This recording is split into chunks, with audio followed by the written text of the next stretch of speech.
futebol. O Brasil é campeão da Copa América. Se tem um lugar onde os motivos para comemorar nunca faltaram, é esse.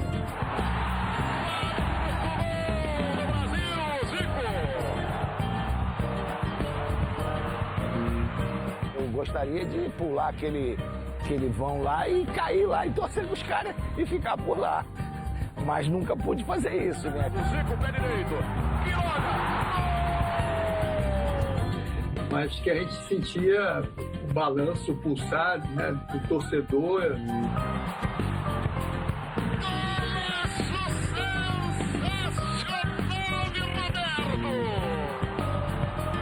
Boa bola para Toninho Cerezo. Roberto pelo miolo. Para a seleção brasileira, a presença do artilheiro.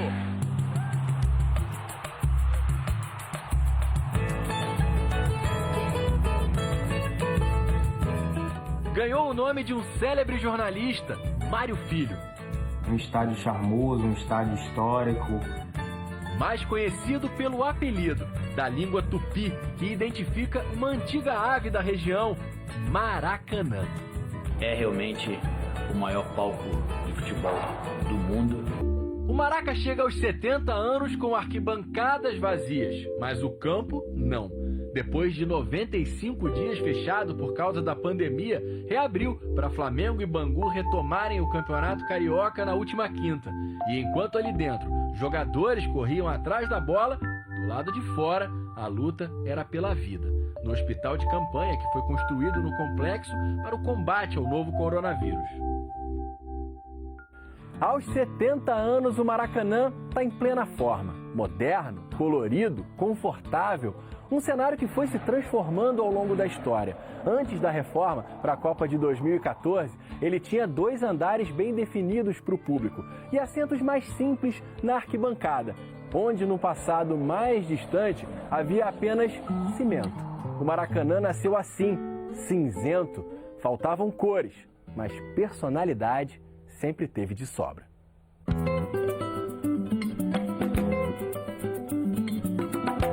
O terreno do Derby Clube, antigo hipódromo do Rio, ainda era um enorme espaço abandonado na Zona Norte, quando nos anos 30, o então presidente Getúlio Vargas já tinha planos grandiosos. Porque desde a chegada do Vargas ao poder, já havia um projeto de construção de um grande complexo esportivo. O projeto ficou adormecido até a década seguinte, quando a Europa se recuperava da Segunda Guerra Mundial. E a Copa do Mundo atravessou o Atlântico. Foi decidido que ela voltaria à América do Sul em 1950. O Brasil teve 4 anos para organizar tudo. Havia quem defendesse, por exemplo, o aumento de São Januário. Mas apoiada pela campanha de pessoas influentes como o jornalista Mário Filho, um dos maiores cronistas esportivos brasileiros, irmão do dramaturgo Nelson Rodrigues, e o compositor e vereador Ari Barroso, venceu a ideia de uma obra grandiosa e inovadora. Até Oscar Niemeyer, o maior arquiteto brasileiro, chegou a fazer um projeto para o estádio, mas não foi aprovado. O desenho final é resultado do trabalho de um grupo de arquitetos, com uma impressionante marquise de 30 metros. Uma obra que é considerada das mais arrojadas do mundo em todos os tempos em relação à estrutura de concreto sem pilastra de sustentação. 10.000 operários levantaram no terreno do antigo Derby um gigante de concreto e aço sem precedentes. Se a gente esticasse todos os vergalhões lado a lado, daria para dar uma volta e meia na terra. Se fossem empilhados todos os cerca de 500.000 sacos de cimento, a pilha teria o dobro da altura do Pão de Açúcar. E foi usado concreto suficiente para construir 10 prédios de 10 andares. 22 meses depois do início, a obra foi inaugurada, ainda longe de estar pronta, com as rampas sem proteção e cheia de andaimes nas marquises, um perigoso camarote onde dezenas dos primeiros visitantes se penduraram. Mas o gigante inaugurado como estádio municipal levaria muito tempo para se levantar completamente. O Maracanã só fica pronto, de fato, só é declarado completo em 1965, né? 15 anos depois de ter sido inaugurado. Mas não foi no famoso jogo entre as seleções do Rio e de São Paulo que a bola rolou pela primeira vez no maior do mundo. Foi na véspera. Então, os primeiros que jogaram bola no Maracanã foram os operários da construção do estádio. Anônimos, que aqui surgem em fotos raras, ergueram o mais famoso dos estádios brasileiros. Para a história, ficou escrito que o primeiro gol foi de Didi, no jogo vencido pelos paulistas por 3-1. Eu consegui acomodar essa bola na entrada da área e dar um chute em que ela fez uma pequena curva e surpreendeu a Gilmar. Então, os carioca 1-0 e estava inaugurado realmente o Maracanã. Dentro daquele enorme abraço de concreto, caberiam 200 mil pessoas, pouco menos de 10% da população carioca na época. Mas parecia que o Brasil inteiro tinha lugar ali. O Maracanã é a casa da seleção brasileira. É indiscutível isso.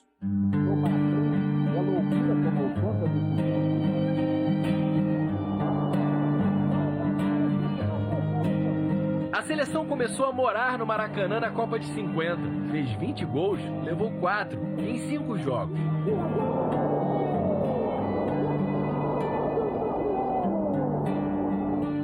Mas o que deve estar passando pela sua cabeça é aquele jogo. Do silêncio, no dia 16 de julho de 50. Até hoje, a única derrota do Brasil em jogos oficiais no estádio.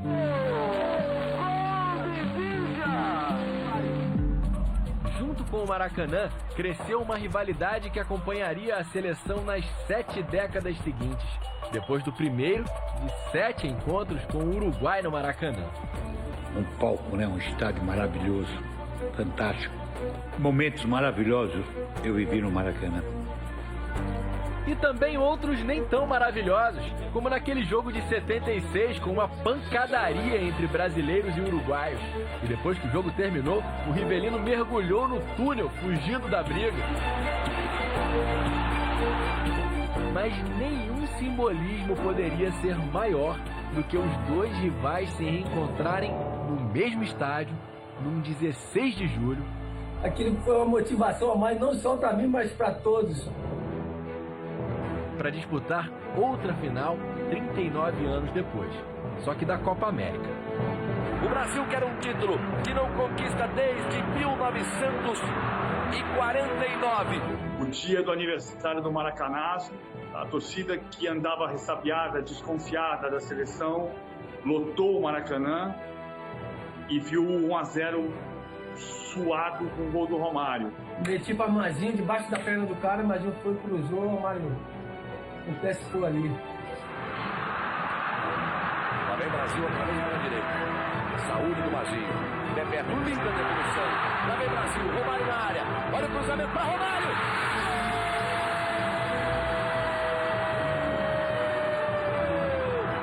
A galera do Maracanã finalmente explode no grito de Brasil, Brasil.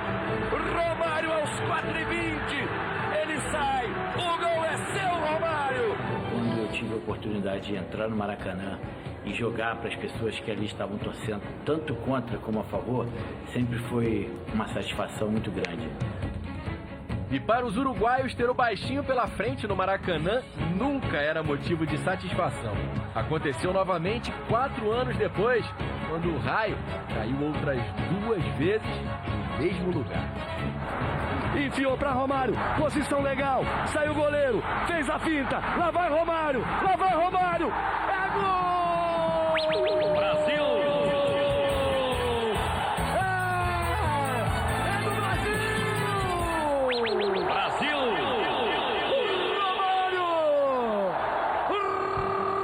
Romário de novo! Os gols que levaram o Brasil para a Copa de 94. Ele tá atropelando os caras. Os caras ficaram até assustados, Edson. É todo mundo ajudando. Com a camisa da seleção, Romário fez 8 no Maracanã. Bem longe do artilheiro da amarelinha no estádio. Essa coroa tem outro nome.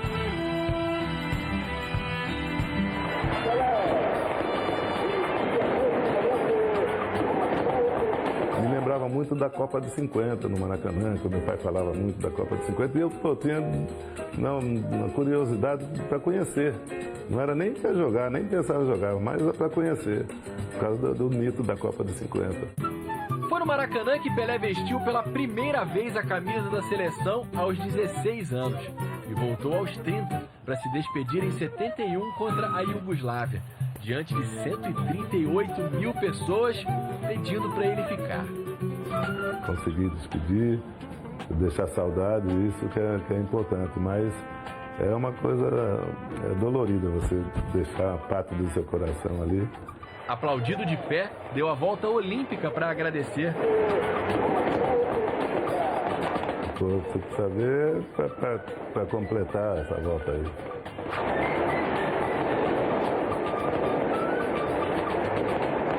Aí, quando eu tirei a camisa aí, porque já não estava aguentando mais, eu comecei a chorar, eu falei, aí tirei a camisa para limpar.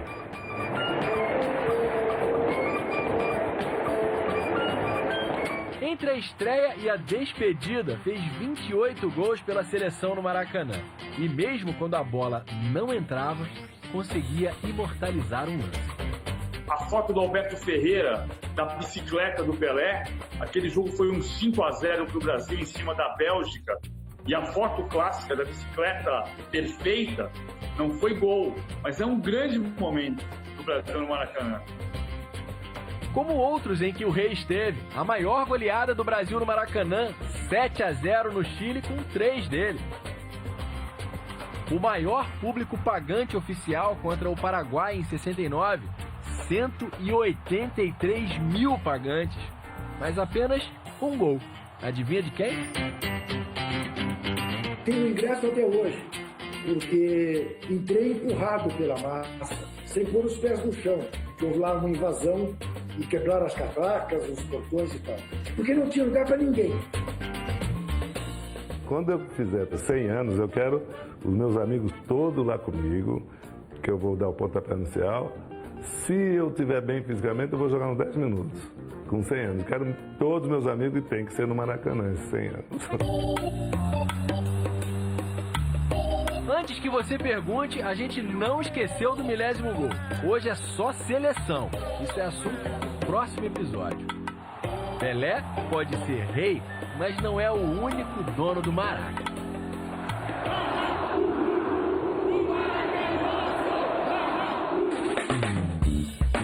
A camisa 10 da seleção continuaria desfilando com elegância pelo Maracanã com outros donos. Zico honrou a tradição na década seguinte. Só Pelé marcou mais gols do que ele pela seleção no Maracanã. E dos 14, 3 foram num jogo só, a caminho da Copa de 82. E comentou, Brasil 2-0. Um momento bacana foi contra a Bolívia, que a gente estava disputando a eliminatória e eu fiz os 3 gols e classificou o Brasil para a Copa do Mundo de 82. Né? Aquele foi um momento bonito aqui dentro do Maracanã, porque estava abarrotado isso aqui. E eu fiz um dos gols mais bonitos de falta que eu fiz na minha carreira. Zico bateu com categoria e fechou o placar. Gols tão belos quanto inesquecíveis. Chegou pra ele, vai botar na área de novo, bateu por baixo. Romário, agora Bebeto!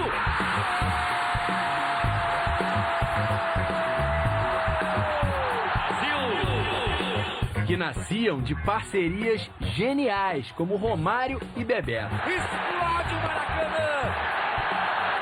Ter feito ele ali no Maracanã, aquilo foi um sonho, rapaz, um sonho realizado. Com um enorme bônus sobre a Argentina do Maradona. Ele me deu a camisa dele, trocou a camisa comigo, que ele disse que ele nunca tinha visto um gol tão bonito como aquele que eu fiz. Também em 89, da arquibancada veio festa, apoio e um sinalizador num Brasil e Chile, que deu a Rosineri Melo a fama de fogueteira e ao goleiro chileno Rojas a de mentiroso. O arqueiro Rojas. Depois de fingir que foi atingido pelo sinalizador e se ferir com uma lâmina que ele tinha na luva, sabe-se lá pra quê, acabou banido do futebol. Mas é sempre melhor lembrar lances que, de tão lindos, marcaram a história tanto quanto gols. Cruzamento, bola para a área. Juan de peito, ajeitou para Robinho. Ele vai para cima na marcação. Fez a graça. Driblou, a galera gostou. Olha o Robinho. Olha o Robinho. Que espetáculo. Bateu pro meio. Elano, olha o gol. Gol!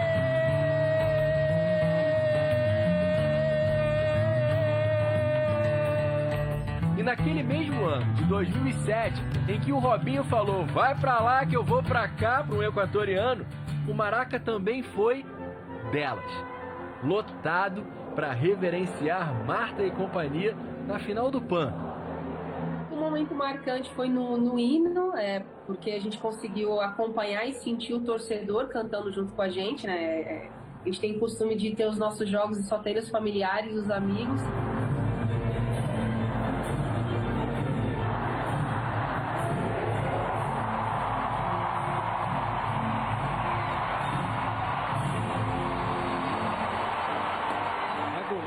Contra os Estados Unidos, medalha de ouro e goleada, 5-0. Adivinha quem partiu por lá? Adivinha quem partiu por lá? Olha o que ela faz, olha o que ela fez, olha o que ela fez, olha a chance, gol! De pé esquerdo, uma bomba, depois de uma jogada mais uma espetacular, da melhor do mundo. Foi, sem dúvida, um dos momentos mais marcantes da seleção feminina, né? Jogar uma final no Maracanã com 70 mil pessoas e tantas outras assistindo pela televisão e a gente terminar com a medalha de ouro. Mais uma medalha de ouro para o esporte brasileiro no Pan-Americano, no templo sagrado de futebol, com o Maracanã lotado. As meninas deram um espetáculo inesquecível. Também em 2007, outra Copa do Mundo cruzou o caminho do Maracanã. Brasil. E o que seria uma reforma virou uma reconstrução.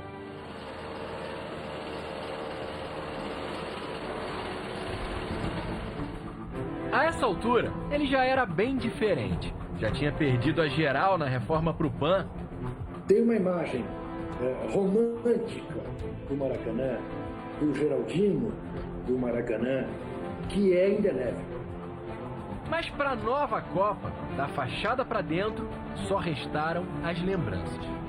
Além de ter ocorrido um crime, que foi a destruição da marquise do Maracanã, que era tombada pelo Instituto do Patrimônio Histórico e Artístico.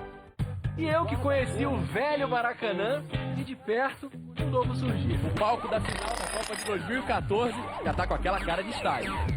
Numa obra cheia de denúncias de irregularidades, o custo chegou a 1 bilhão e 200 milhões de reais, segundo o Tribunal de Contas do Estado do Rio. Em valores atualizados, isso representa 3,5 vezes o que ele custou para ser construído nos anos 40. E a história desse Maracanã moderno já começou com polêmicas, com o título da seleção.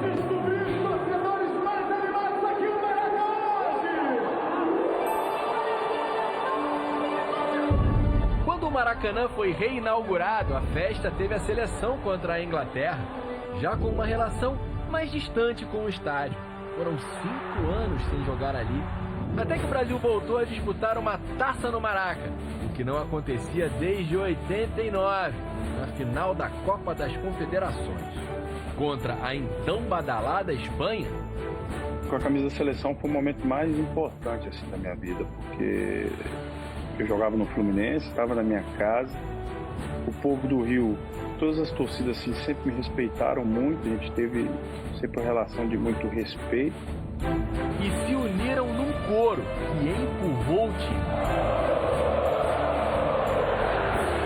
time. E o momento assim, que mais marca foi o início do jogo, né? Que parece que com 2 ou 3 minutos eu já fiz um gol deitado. E eu consegui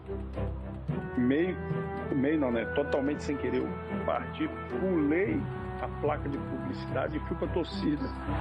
Se existe gol de artilheira, esse é o gol.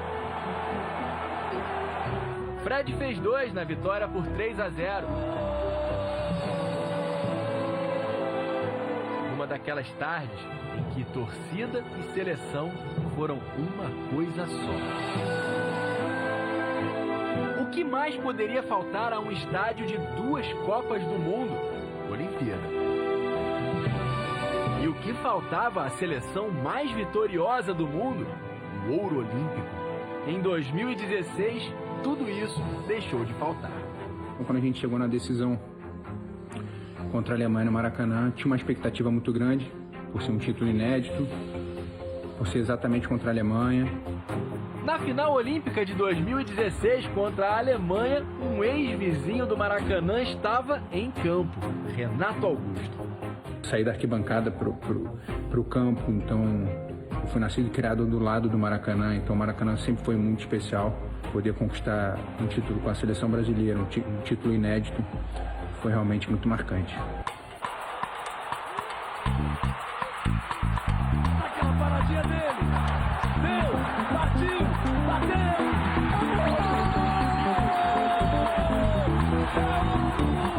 Depois de Pelé, o Maracanã se rendia a outro craque nascido no Santos, Neymar.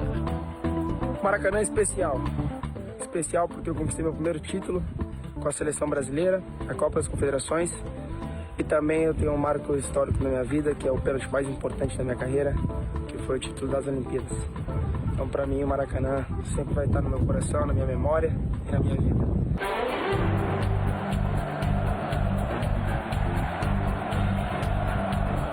A seleção olímpica preencheu uma lacuna.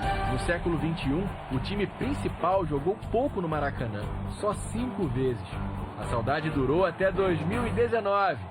30 anos depois, uma nova final de Copa América.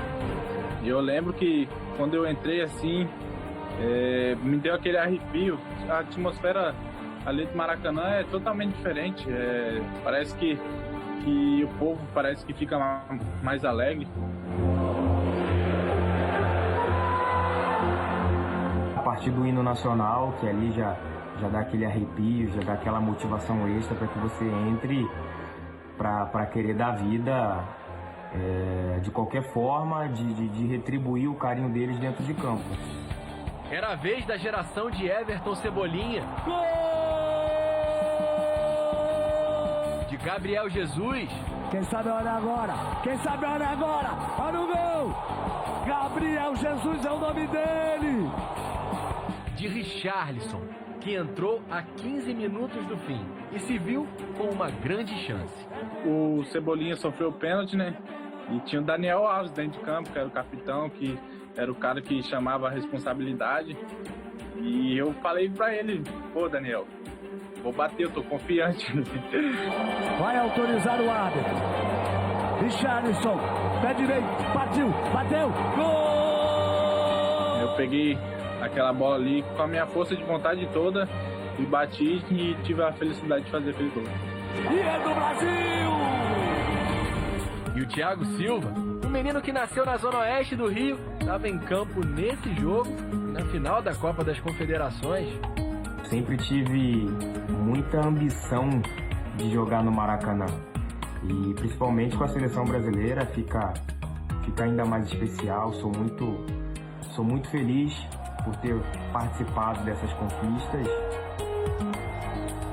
O último dos 107 jogos que a seleção disputou no estádio até agora. Teve festa, teve taça. Contando amistosos, a seleção venceu 77 vezes e perdeu 7. O Maracanã pode não ser mais o maior do mundo, mas sempre vai ser um sinônimo de grandeza. No próximo episódio, o grande palco do Maracanã, dos artistas da bola aos grandes nomes da música, dos times paulistas e de outras modalidades, das crianças também. E você vai ver que o maior público da história não tem nada a ver com o esporte. Feliz Natal para todos vocês!